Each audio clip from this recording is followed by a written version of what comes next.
In the last episode, I survived a horrendous submarine accident, before realising that you can't start a car without any wiring. I then jump cut my way to complaining about European cars. This included complaining about their annoying steering lock system, which fortunately resolved itself. Then I just ripped out a bunch of wiring. Not much actually happened, and I'm not really sure why you watched it. But at least you got to see an exploding baby head. So now you're up to date on what happened in the last episode. Ah! My goodness! Today I'm going to start this. But to do this, I'm going to need some of the best brains in the industry. I just spent 4 hours crossing a river. Maybe not that one. Egon shower hose kit. No. When you trusted us with your car, what did you think? Oh, you put it behind. Wow, that's incredible. It appears that I'm on my own for this. I am Dr. Thaddeus P. Brain III. The P stands for puzzles. I am the Puzzle Master. All is ready for the master experiment. Nothing can go wrong.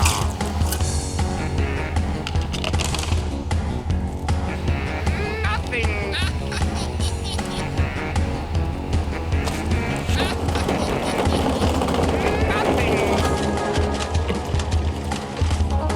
You have entered another dimension. And on that note, I have created a serum that changes your country of origin, as well as makes you 10 times the size. Marvelous. Now, as you can see, my miraculous growth serum works extremely well. Oh, fuck.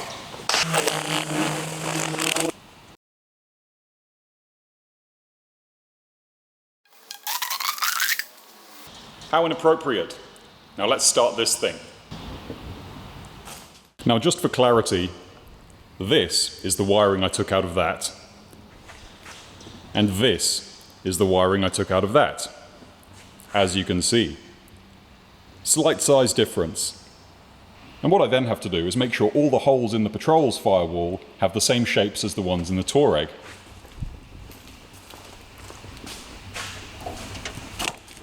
Because at the moment, they're a little bit different. Or in this case, completely non-existent. But the first part in all this is figuring out which hole does what. Which one of these two accepts the wiring? That's right, it's the square hole. Now so far, I've got pretty much all of the wiring done in the engine bay, except for the bits you see over there. That's right, there was a lot more than that. And I'd say it's very normal for people to complain about transplanting new wiring into a different engine bay. But in this case, it's become incredibly easy. For example, wiring typically has little retaining clips in it to clip it onto bits of the bodywork to stop it rattling around. And just to be clear, I have not moved any of these clipping points. And they all seem to line up with holes that are already existent in the Patrol body. So basically the front bit is all plug and play. This is all basically ready to go apart from the coolant hoses. These will need a little bit of a tidy up, but that's the engine all wired in and everything's gone back to the fuse box as it normally would. I plug in an ECU there and an ECU somewhere down there. And once I've modified the firewall to accept the new wiring, it'll basically all be ready to go once I've plugged it in. Then I can turn the key, maybe, and see if it works. Montage.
Wow, check out these factory grommet holes.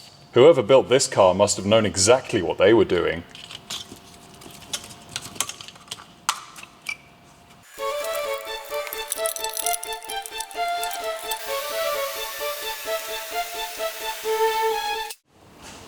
Now just to be clear, this is quite a lot of wiring.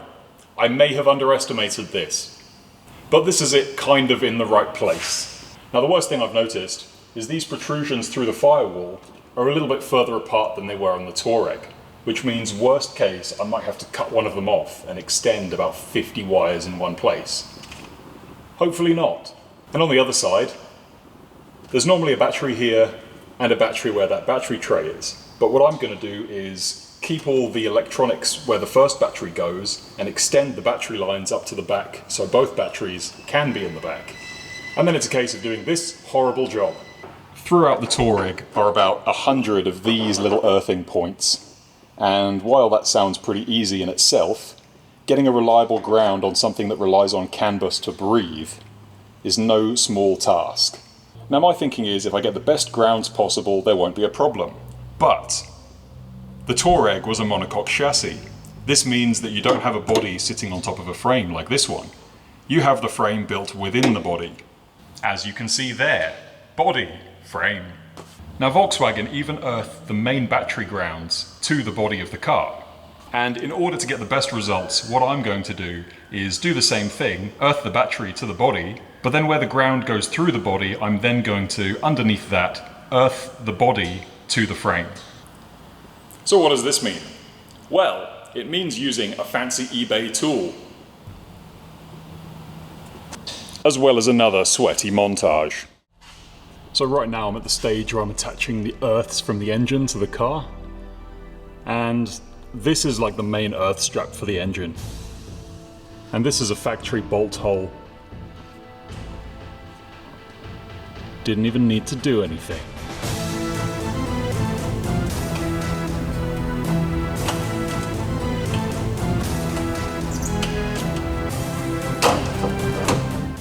Now, I don't really know if I've put enough footage together to make a good enough montage, but I don't care. I've been busy doing things that I think are more important, such as making it maybe start. So let's try and make sense of this abomination. Now I'll start down at the front. All of these weird little hoses and connectors and stuff have all been bridged together, so hopefully they don't explode in a pile of transmission and engine oil as soon as the engine turns over. All of the wiring down here looks completely chaotic and rubbish, because it is. But it's all plugged in and it's all grounded, even though some of the grounding is a little bit questionable. Anyway, there's an ECU. And there's another ECU. Now at the back is where it gets even more disgusting. Yes. So I've determined that I can pretty much chop all this stuff off, but I've left it on there for the sake of turning the engine over for the first time. The battery's fitted there in its usual place with all the usual wiring.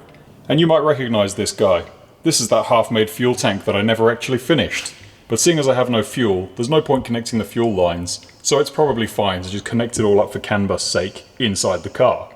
On the passenger side, second battery, followed by all of that wiring.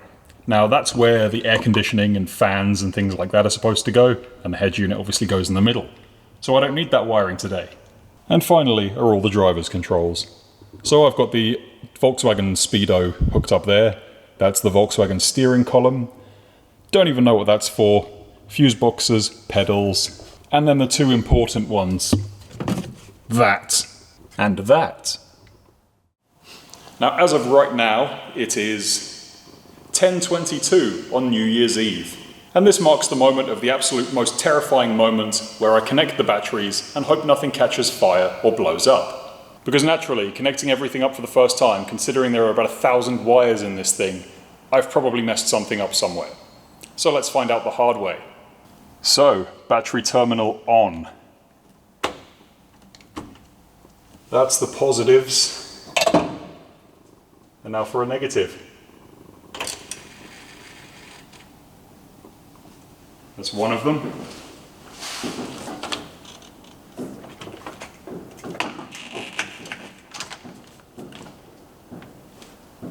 Now, nothing has blown up, but that little footwell light's come on. Not sure why. Anyway, I'm gonna try this. Now if this makes an electronic noise, it's a good thing.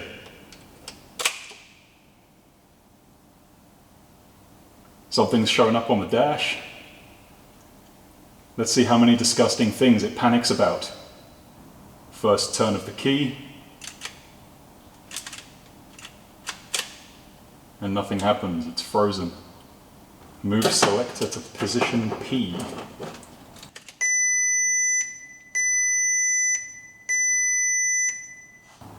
Now it's not letting me take the key out, because apparently I'm not in park. Okay, so I forgot to plug in this little blue connector here.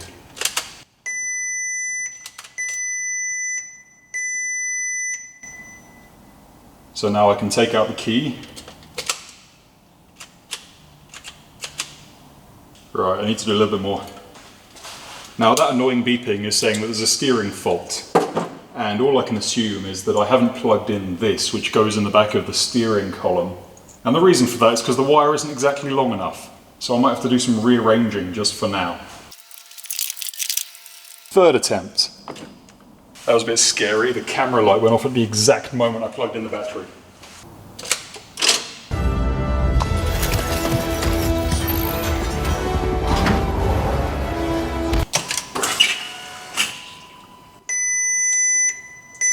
That's a fuel pump.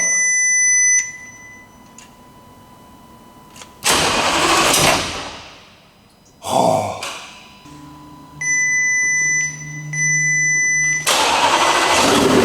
Just to be clear, this is the face of an excited little boy who is trying to figure out exactly how this engine is able to start, considering there's no fuel lines fitted. And the fuel pumps are blowing away into nothing. Not so bad, considering it's running on the fuel that's been in that filter for over a year now. I'm not sure how the fuck, but I think that counts as a start. But before the end of this video, I'm gonna do better than that.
So I guess it runs now. That's the easy bit done. Huzzah! Obviously there's a hell of a lot of stuff left to do. For example, I don't even have an intake system fitted because that's where that is. As well as that, the turbos are doing absolutely nothing because there's no lines connected to them. But that's a job for a future episode.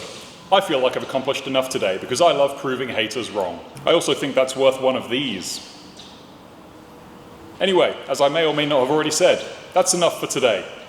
Happy New Year, motherfucker. I've just realised I forgot to pick a winner for that god-awful Snape picture. And I've just got to the end of editing. There. See, I'm not lying.